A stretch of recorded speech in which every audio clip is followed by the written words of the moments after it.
บายดีมื้อนี้น้องก็จะมาสอนเกี่ยวกับภาษาอังกฤษที่เขาว่า the use of confused words การนำใช้คำศัพท์ที่มีความหมายคือกันแต่มันใช้ต่างกันไปเบิ่งนำกันเลยว่ามันจะใช้ต่างกันในระดับเราจะเอา4คำมาเว้าล้วนแต่แปลว่าแนะนำแต่ว่ามันจะใช้ต่างกันในใดไปเบิ่งนำกัน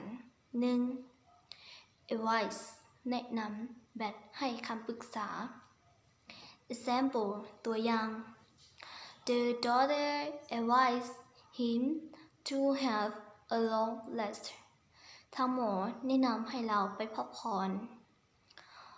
Number 2 ข้อที่2 introduce แนะนำแบบผู้หนึ่งแนะนำไปให้ผู้หนึ่งexample ตัวอย่างMay I introduce Miss your new friends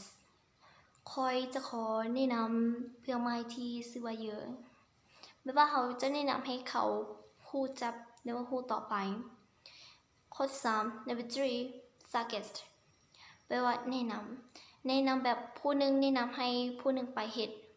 เบิ่งตัวอย่างเลย He suggests that I should go to buy this car because it's cheap เราแนะนำให้ค่อยไปซื้อรถคันนี้เพราะว่าราคาถูก The final คำสุดท้ายเขาเขียนว่า guide แนะนำแบบบอกสถานที่ example ตัวอย่าง She guided me to anyway interesting in ไซสปุน